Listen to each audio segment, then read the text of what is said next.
Good afternoon, and thank you very much for joining our webinar today, sponsored by the Access Forum. My name is Anastasia Papas, and I'm the founder of the forum. It's a great pleasure for me to welcome today Catherine Wolfram, who will present her paper, Climate Policy Reform Options in 2025. Catherine is the William F. Pounds Professor of Energy Economics and a professor of applied economics at the MIT Sloan School of Management. She was previously the Cora Jane Flunt Professor of Business Administration at the Haas School of Business at UC Berkeley. And prior to that, she was Assistant Professor of Economics at Harvard. From March 2021 to October 2022, she served as a Deputy Assistant Secretary for Climate and Energy Economics at the US Treasury. Catherine was also the director of NBR's Environmental and Energy Economics program and a research affiliate at the Energy Institute at Haas. This promises to be a very interesting and prescient presentation, especially since we are in an environment where there is political uncertainty about the future of these climate policies. There is a backlash against sustainable investments. And at the same time, we are experiencing some of the hottest temperatures ever recorded. So we're very happy to have Catherine today to discuss these issues with us. Catherine, the floor is yours.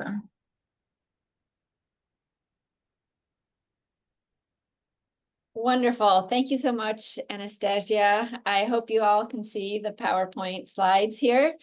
And as I discussed with Anastasia at the beginning, I'm happy to entertain questions as I present. I think it's much easier for everyone to have a conversation instead of just listening to me for 40 minutes. But I want to talk about some work that I have that's co-authored with the people listed on the slide here. John Beislein is the main modeler. He's got a model that I'll describe. He's from EPRI. Kim Klossing, Neil Mehrotra, and I were at the Treasury in the beginning of the Biden administration and started working together there. Jim Stock is a professor at Harvard. He also served on President Obama's Council of Economic Advisors. So the work that I'll present really has three motivations. The first of which is that no matter what happens in November of this year, the tax code will reopen in 2025. And that's because the Trump Tax Cut and Jobs Act, which was passed in 2018, has a cliff. Essentially, a bunch of the tax provisions are set to expire at the end of 2025. And there is bipartisan interest in extending a subset of those tax provisions.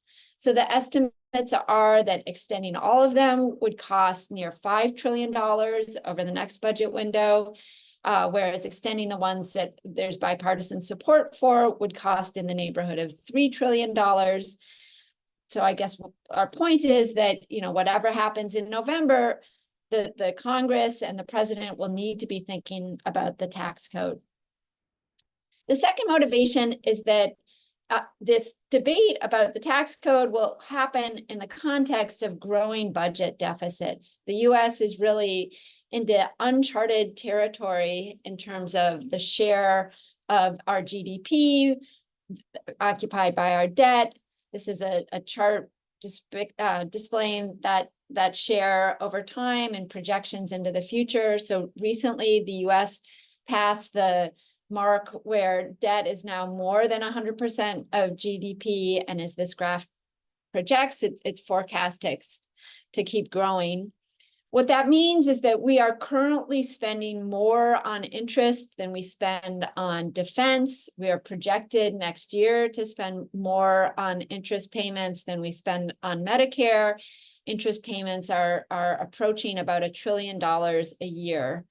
And so doing something like extending tax cuts without paying for them will only contribute to this rising debt, because this graph expects that the law as it exists will continue, that the Trump Tax Cut and Jobs Act will expire. This projection does not incorporate the the desire that many people think there is to extend those tax cuts. The third motivation for this is that the US is not on track to meet its climate goals. So although we passed the Inflation Reduction Act in 2022, a momentous, the biggest climate bill ever that the US has embarked on, this was a wonderful thing, and we are not on track to meet our goals. What this graph is plotting is the economy-wide CO2 emissions in the US starting in 2005, and also plotting the US's nationally determined contribution. Our promise is to reduce our emissions by 50 to 52% below 2005 levels by 2030. The modeling all suggests that we are on track to continue to reduce emissions and reduce emissions much more than we would have without the IRA, but we still will have trouble meeting our nationally determined contribution. So historically, the US has made climate policy through the tax code. This has been with the Inflation Reduction Act, with a series of tax credits primarily. I'll talk about those in a second. But really, these three motivations we see coming together. The tax code is going to be opened up. There are fiscal pressures because of rising debt, and we have these unmet climate goals. And so it seems that climate policy is likely to be back on the table in US discussions in 2025. What we want to do with this work is kind of work through various policy options that we think might transpire depending on what happens in November, and give Congress, give decision makers some basis for thinking about how many emission reductions we get under these various scenarios, and how much fiscal revenue we would gain with the various scenarios, as well as what the bill impacts might be on households.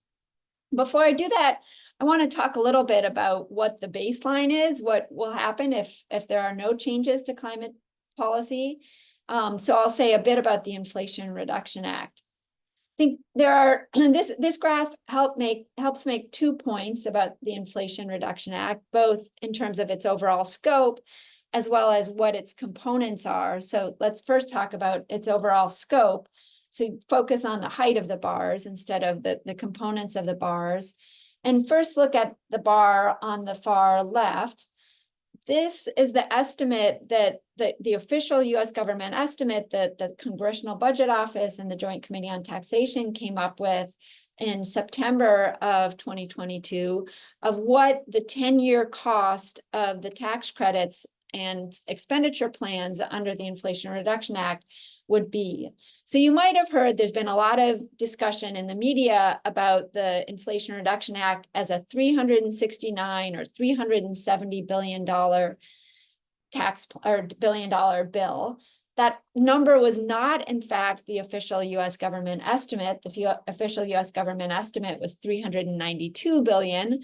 As best we can tell, the $370 billion number came from a press release that Senator Schumer's office put out after he reached an agreement with Senator Manchin. But what we want to make, this is from work that I did with John Beislein and Neil Mehrotra in a Brookings paper that came out in 2023. And the point that we wanted to make is that unlike the way it's been reported, you might assume from the way it's been reported that the US is just going to write a check for $370 billion, and that's what we'll be spending towards climate in the next 10 years. But in fact, that number is very uncertain.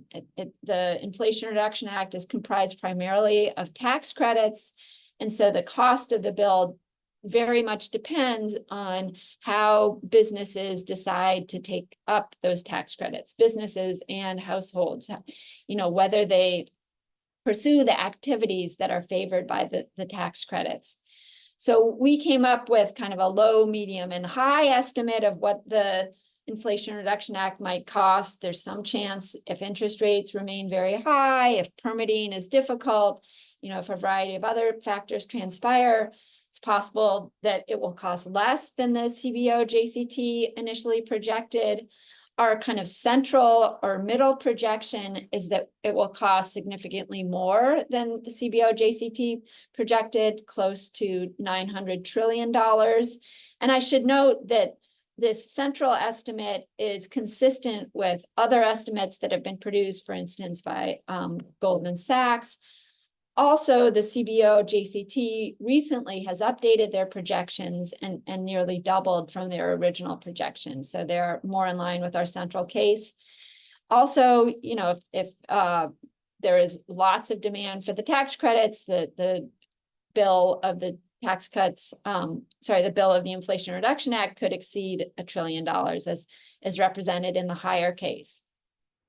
Now let me talk about what the components of the Inflation Reduction Act are. That's represented by the colors here.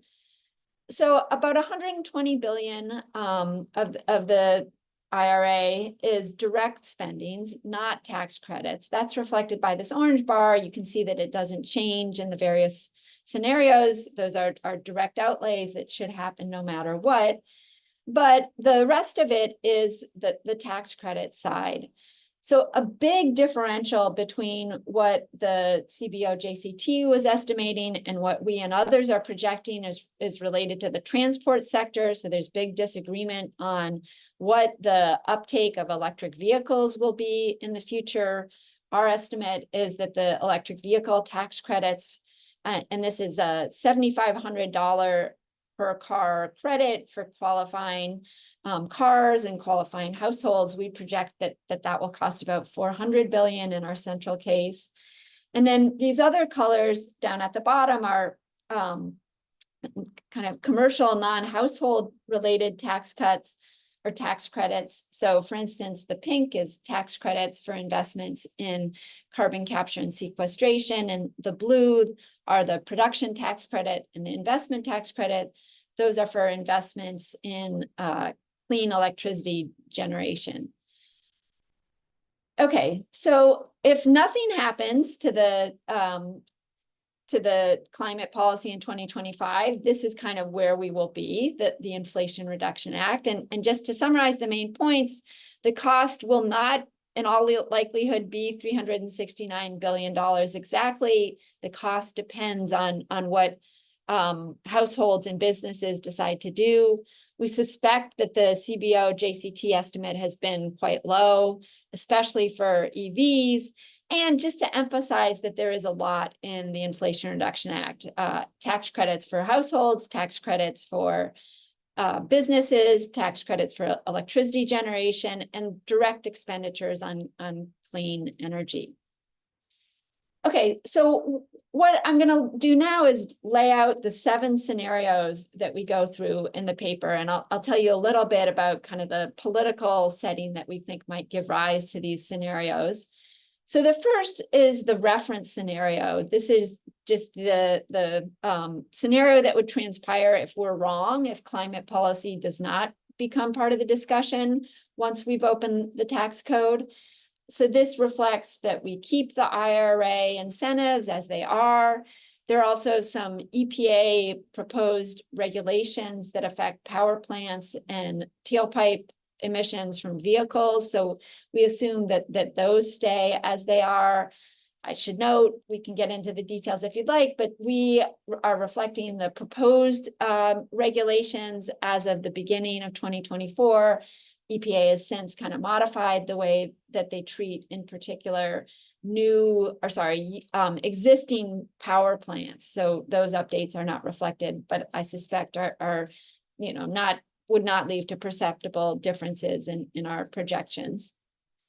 The next thing we do is imagine what would happen if there were no changes to the IRA, but if a future, perhaps Trump presidency, repealed the proposed power plant and vehicle standards. So you might imagine that this scenario is most likely to happen if there's a divided Congress, if Trump can't get support for legislative changes, but makes the regulatory changes, which would be to undo the EPA's regulatory standards for vehicles and power plants. A third scenario, again, assuming a Trump presidency and probably a Republican trifecta is that there are a wholesale repeal of the IRA's climate provisions.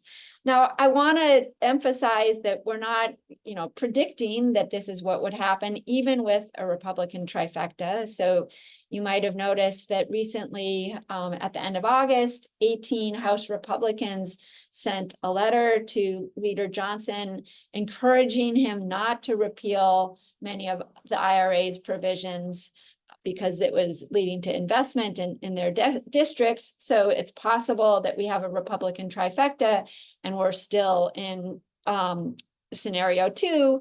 Then again, we do think that, especially given the fiscal pressures, the desire to pay for the tax cuts, there may be a desire to kind of overwhelm the desire of those 18 House Republicans and repeal much of the IRA. So that's what we're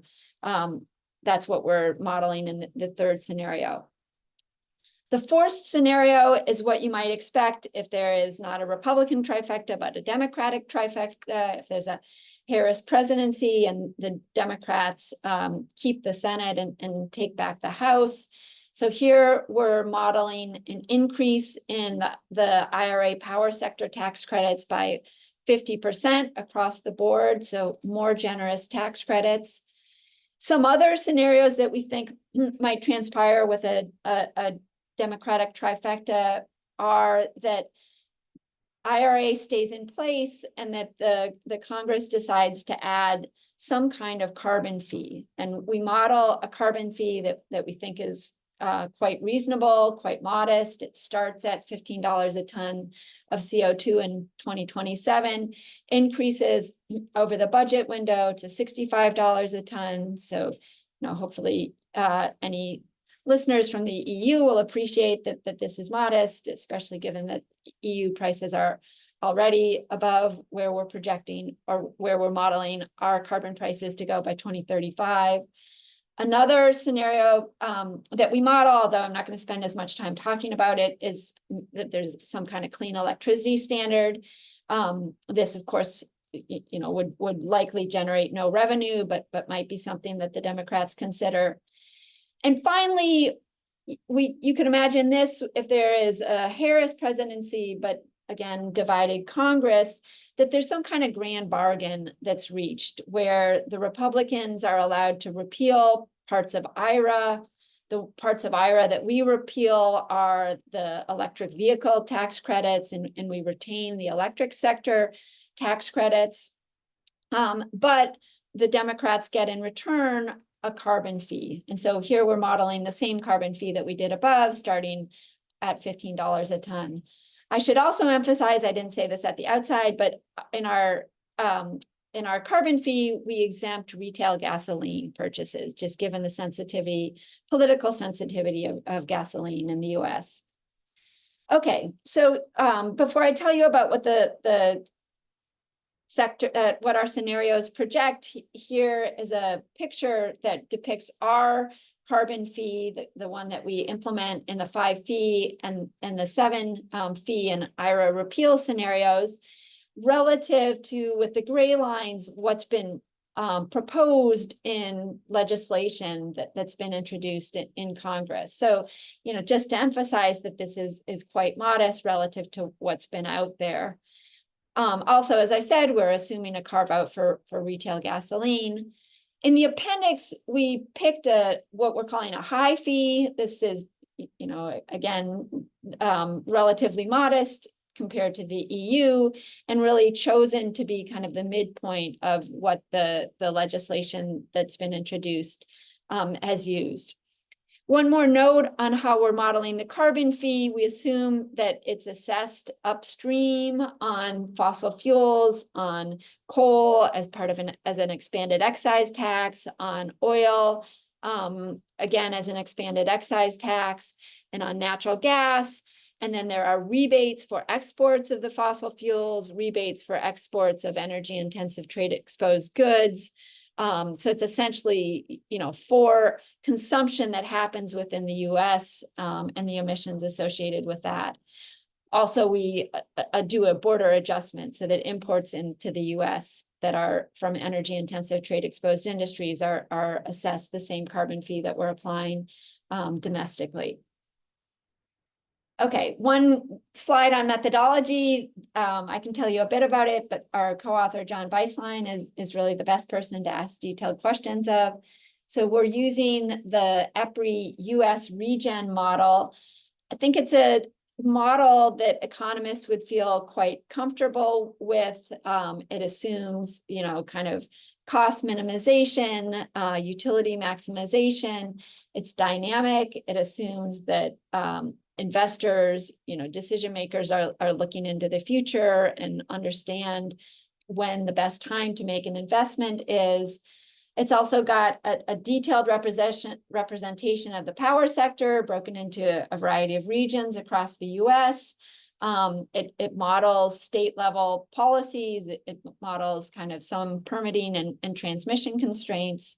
On the household side, it's basically a series of logit models that model consumers' decisions about what type of appliances to adopt and what type of vehicles to buy.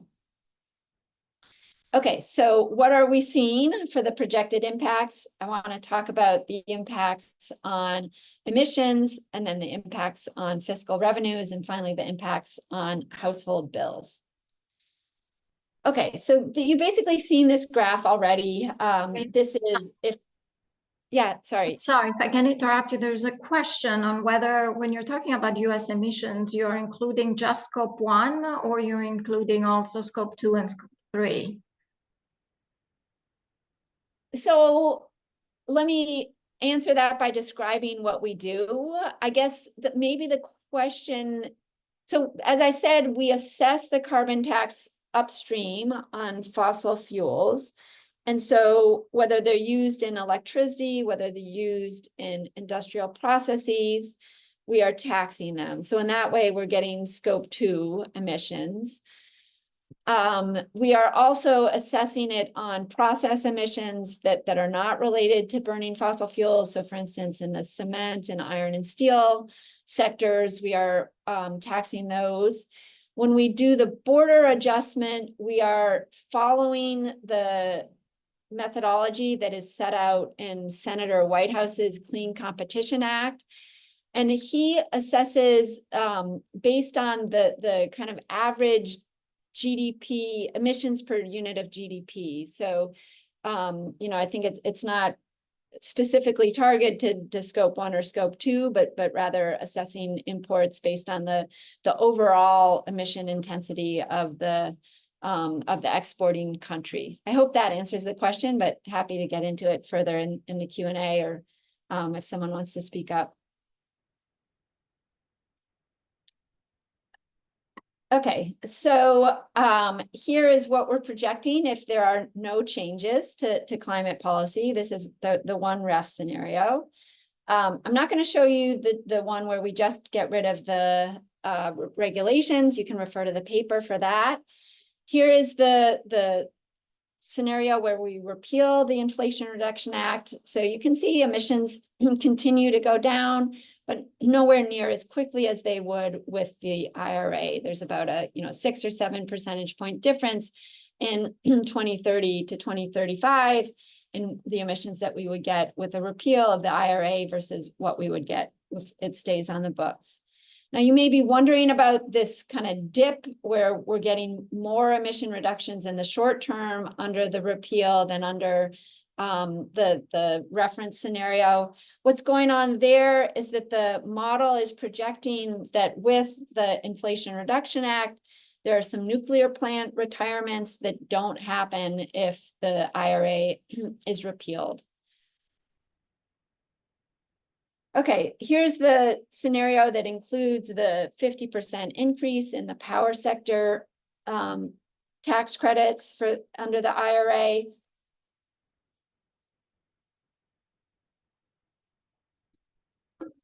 This leads to very modest increases in emissions relative to the reference scenario. And I'll show you in a second that it's not cheap. So I think this suggests that the US is kind of at the declining marginal impact of tax credits, and adding additional tax credits becomes expensive, but doesn't deliver much in terms of emission reductions. So here is the modest carbon fee. What we really want to emphasize with this work is, it's sometimes characterized as you can either tax the bad or subsidize the good. And look, the US is pursuing the strategy of subsidizing the good. Kind of, you people that were talking about carbon pricing should go home. What we want to emphasize with this scenario is that, in fact, a carbon fee could work quite complementary to the subsidies under IRA, and that we would get additional emission reductions here. We don't quite, if you squint, we don't quite achieve the US target NDC with this modest climate fee. In the appendix to the table, we model the orange line that I showed, the higher carbon fee, and I'll show you in a second, but that does achieve the NDC.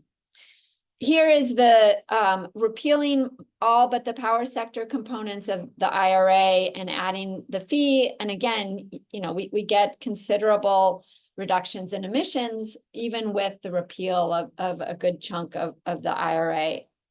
So here is the high fee that's in the appendix. As I said, this helps the US. Our projections suggest that we would well exceed our target by 2030. Okay, so now let's talk about the fiscal impacts. And what I'm showing here are the way that decision makers in Congress kind of think about the fiscal impacts of their bills. This is over the 10-year budget window. We're using the 26 to 2035 budget window, and it's relative to the existing law, so relative to the 1-ref scenario.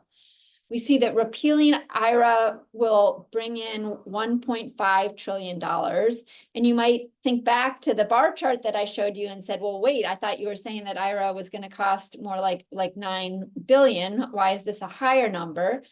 The main reason it's a higher number is because we've shifted the budget window forward. So this is the budget window that's relevant for discussions in 2025. What I reported earlier is the budget window that was relevant when IRA was passed, which was 2022 to 2031. But I do think it's important to remember that although we've been talking a lot about the 10-year number, that the 370 billion number has gotten a lot of attention. The IRA, if it stays on the books, continues past that 10 years. And so repealing it will capture more benefits than was reflected in the initial discussions. Expanding the IRA, as I said, you saw that it led to quite minimal or marginal increases in emission reductions. It costs $500 billion. Adding a fee on top of the IRA will bring in almost $600 billion worth of revenue. So, it would not pay for all of the tax cuts that people are talking about. That number is more like $3 trillion, but it's something that would definitely help. And then this grand bargain scenario, here you're getting both the revenue from the carbon fee as well as the revenue from the repeals of the various provisions of IRA. So here the benefit is almost as high as the repeal of the IRA. So finally, let me report the fiscal benefits of the higher fee. These are almost enough to pay for the extension of the Trump Tax Cut and Jobs Acts. We were calculating that it would be about $2 trillion over the budget window. Finally, I want to say a bit about the projected impacts on energy bills. I know there's a lot going on in this graph, but let me kind of step you through some of the scenarios. So under the existing law, energy bills, household energy bills are projected to continue to decline. In part, this is because the electricity subsidies are being passed through to end-use consumers. In part, this is because end-use consumers are buying heat pumps with the subsidies, are buying electric vehicles with the subsidies, and so they're energy expenditures are going down. With the repeal, the energy expenditures are a little bit higher. It's about a 4 to 5% higher energy bill in 2035. With the extension of the IRA tax credits, there's kind of a small, a marginal decline in energy bills in 2035, a more steep decline in 2040. With the fee, there is actually only about a 1% increase in this representative households bill in 2035. So again, I think this emphasizes the point that once we've kind of laid the groundwork with the Inflation Reduction Act, once we've got subsidies for alternatives to fossil fuels, adding a carbon tax on those fossil fuels, on the carbon emissions is likely to have very minimal impact on households' energy bills. Okay, so I want to finish by talking about some important design decisions, and then happy to entertain questions and comments in the Q&A. So one is, we've been modeling so far in many of the bills, almost I would say most of the bills that have been introduced in the US Congress have been for economy-wide carbon fees and done what I've described, assessed the carbon fee upstream, and had minimal carve-outs. Remember that our carbon fee does have a carve-out for retail gasoline, but what we're doing in some ongoing work is thinking about some alternatives that might be described as kind of corporate carbon fees. We are modeling two alternatives. One you can think of as kind of a bottom-up alternative, where you identify a set of heavy emitting industries, you measure the emissions from their facilities, likely above a certain size threshold. We are also including in this modeling exercise scope 2 emissions, so the electricity that's used by these heavy emitting industries, and then you charge them. An alternative is to stick with the upstream carbon fee assessment and then expand the set of carve-outs. So in addition to rebating retail gasoline, which we did with our 5 fee scenario, you could imagine sending rebates to electric and natural gas utilities for the carbon emissions associated with residential electricity use and residential natural gas use. So this is, kind of expanding the definition of the corporate sector to include commercial electricity consumers and commercial natural gas consumers and all but the heavy emitting industries that you've picked here. But we think that if Congress decides that it's politically more palatable to think about targeting the corporate sector and exempting residential customers, that there are different ways to do that. We want to kind of lay out all the data that's associated with these different approaches. So as I said, this is ongoing work. I don't have estimates to share with you yet, but just to give you some sense of kind of a back of the envelope estimates of what might be generated by these different alternatives. Alternative 1 is essentially taking a share of the industrial sector, maybe it's like 2/3 of the industrial sector, and charging them. And so that's going to give you, a much smaller sliver of overall US carbon emissions than reflected by something that's more economy-wide. And associated with that, you'll get much lower revenue. Whereas this alternative 2, especially as I've said, that the IRA is leading to a reduction in the carbon emissions associated with electricity, these rebates to the electric utilities and gas utilities are only shaving about $110 billion off the fees that the 5 fee scenario would bring in. And we think that the emissions would be very similar to the 5 fee scenario, that these rebates to electricity consumers, residential electricity consumers, on the one hand, might change their incentives about how much electricity to use overall. So maybe that's bad for emissions. On the other hand, if some of those decisions are to increase their electricity use by buying heat pumps or by buying electric vehicles, then that's good for emissions. So in general, we think that the emissions impacts will be very similar, kind of in an order of magnitude or back of the envelope sense to the emission impacts that we got from the 5 fee scenario.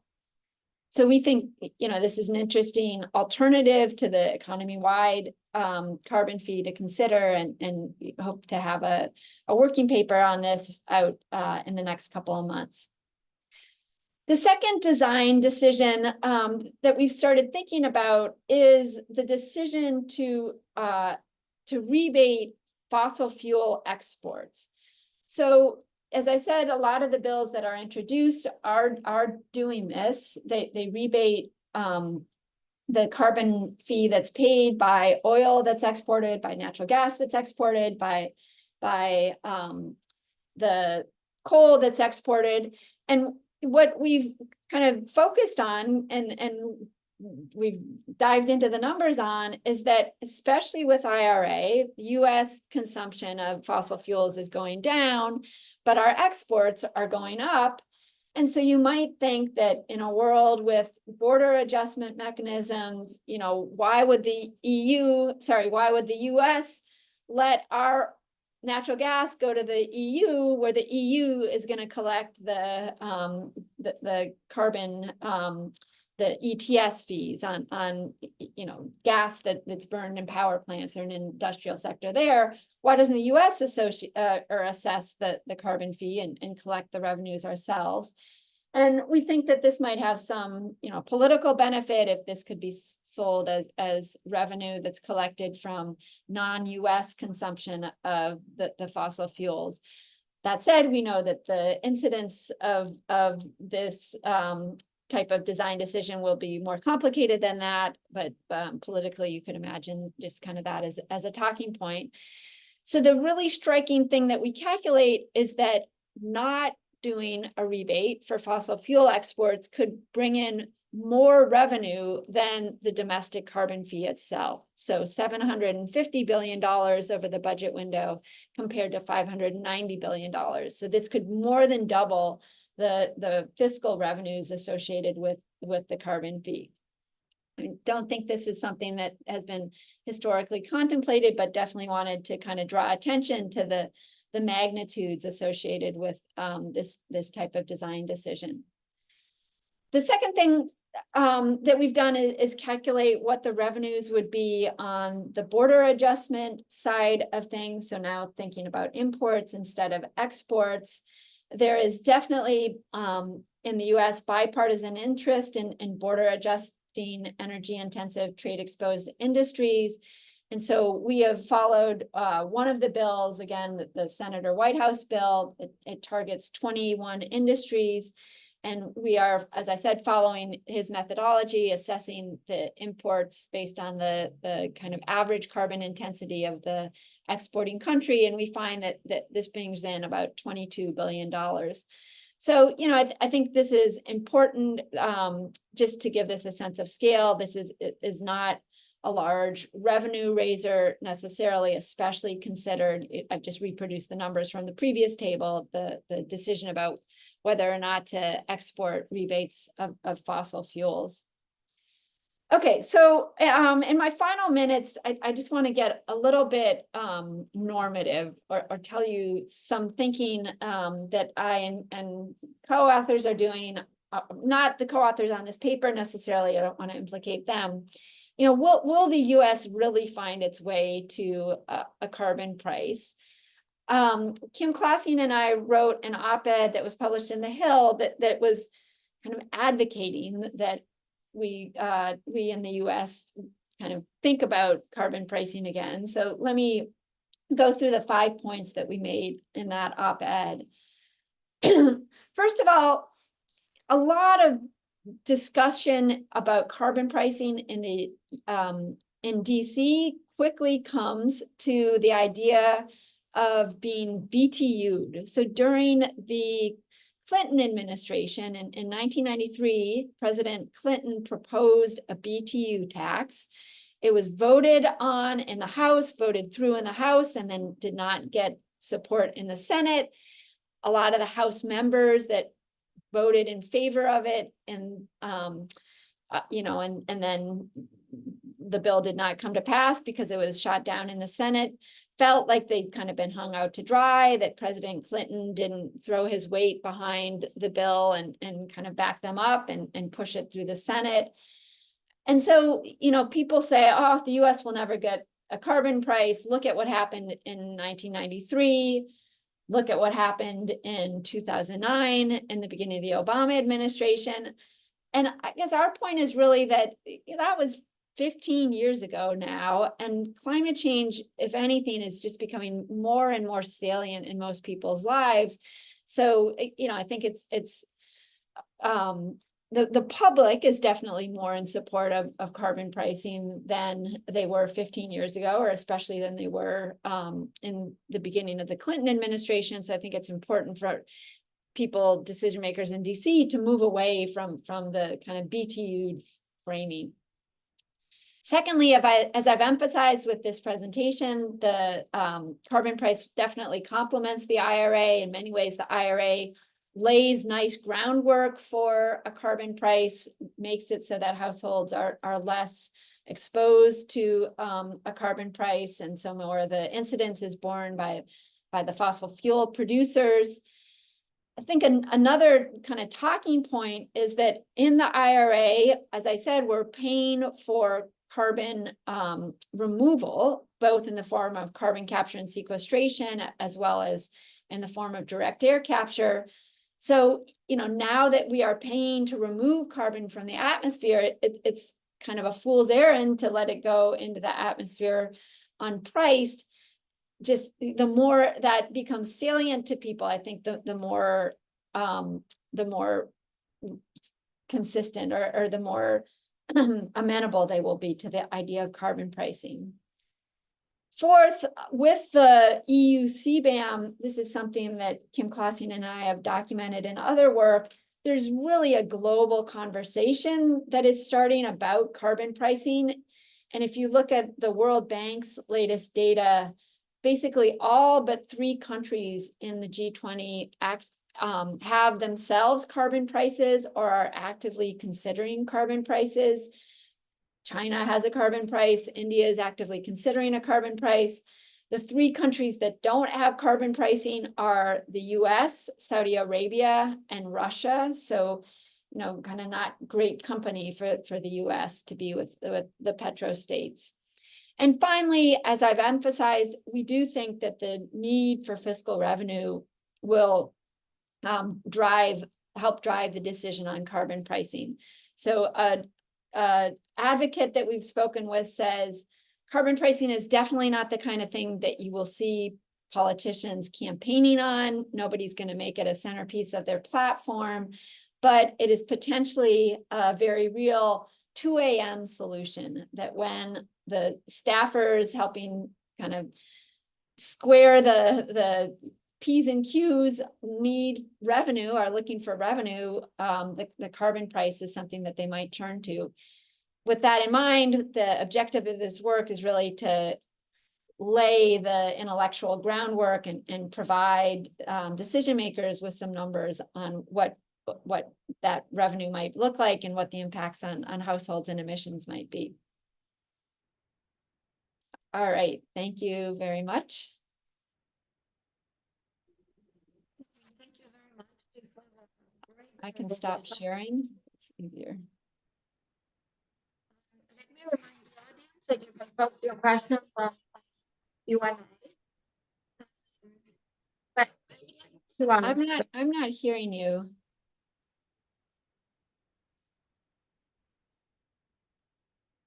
Can you hear me now? Yeah. Okay. So I was saying that I wanted to remind the audience to put their questions on Q&A.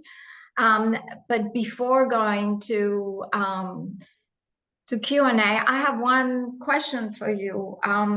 Granted, in the EU, carbon pricing is much higher, as you already mentioned, in the US, and there has been a lot of debate about whether carbon prices are inflationary or not. The research is a little bit all over the place, but there is also the idea of using some of the revenues from carbon pricing to compensate the people who will be affected from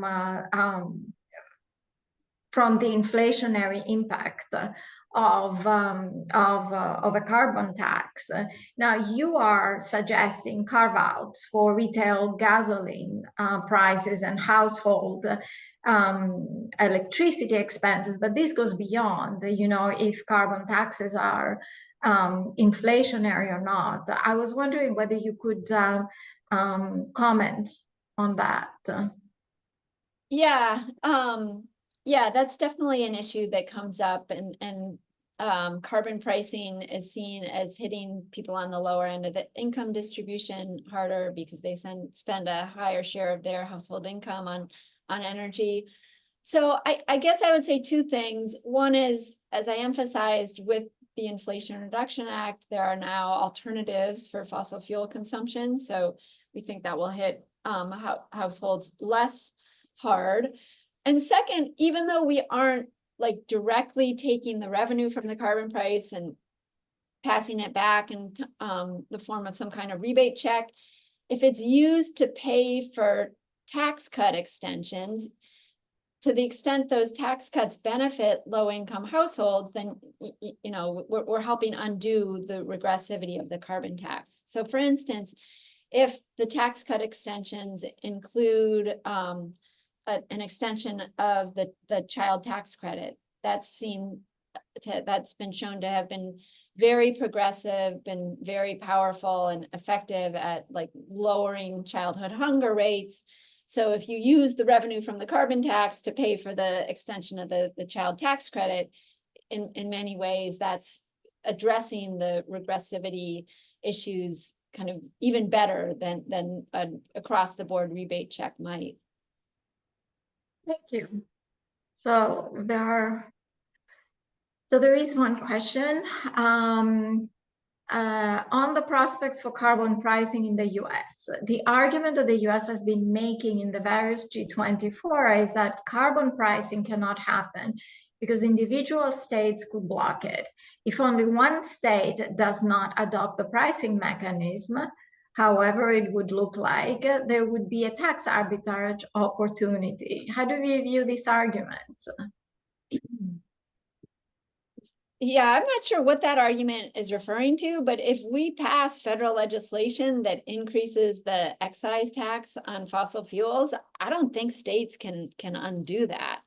I don't see how they could block it. I mean, maybe they could like provide subsidies to fossil fuels that's exactly offsetting to it, but then the states would have to pay for those subsidies, and the states have balanced budget requirements. So I don't see that as a potential outcome, to be honest. I think also to Anastasia's question about the inflationary impacts at the modest levels that we're modeling, we've calculated carbon revenues as a share of industry revenues, and for most industries this is like less than a 1% increase in kind of the carbon fee as a share of their total revenues is less than 1%, so it will have a very, very modest impact on inflation, and if anything could be netted out by other macroeconomic effects of carbon pricing. There's another question. Did you consider a scenario with a carbon market? I can address that. I guess one other thought on my previous answer, remember that expanding deficits is also a drag on the macro economy. So I think we got to kind of put everything together and think about what the counterfactual involves. No, so we designed it as a tax, a carbon tax, as opposed to a cap and trade system. In the US, there's really been this trend. I know the Obama administration proposed cap and trade, but the Resources for the Future has done some nice kind of just documenting the trend in bills that are introduced in Congress, and more they're introduced as carbon fees instead of cap and trade. Yeah, I am not a, political science person. I'm not sure quite what drives that. I realize that if you have a cap and trade market, you have these free allocations that you can then kind of give away as political benefits to the industries that are affected. But that doesn't seem to be the direction that the US is going, so we haven't modeled that. So one question, basically we're looking at very different climate policies which have different impacts on relative prices and sustainable investment incentives internationally. Would be nice in future work to check for a policy alignments. Plus, what role do technological improvements play? This issue of international alignment is coming up quite extensively in terms of policies. So it would be great if you could comment on this. Yeah, that's definitely something that I've thought about. So let me first address the policy alignment, and then we can talk about the kind of technological alignment. I am a big fan of the EU CBAM. As I said, I have some work with Kim Klossing that's documenting. We have media mentions of the word carbon price, kind of related cap and trade, and you really see that after the CBAM, media mentions of carbon pricing around the world have gone up in places like China, and places like Thailand, Vietnam, Pakistan. The rest of the world is really starting to think and talk about carbon pricing, we think, as a direct result of the carbon border adjustment mechanism. So I think those types of policy spillovers are hugely important. And another reason that having the US jumping on the kind of carbon pricing with border adjustment bandwagon would be super important in terms of driving global emissions. Just the kind of strength of the border adjustment impetus for carbon pricing would be even higher with the US also doing a carbon price and also having a border adjustment. In terms of technological spillovers, yeah, I think that's super important, super interesting. This hasn't been the focus of the work that I presented, so I didn't dwell on it very much. But some of I personally think most important investments in the IRA are the investments in the very nascent technologies. So things like direct air capture, carbon capture and sequestration, clean hydrogen.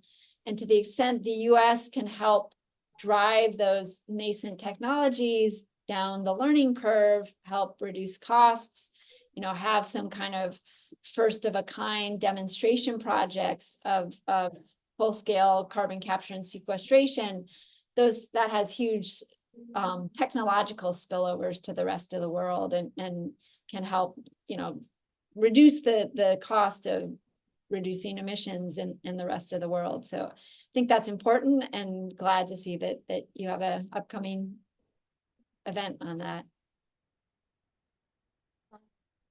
I don't see any other questions. Back at CBAM,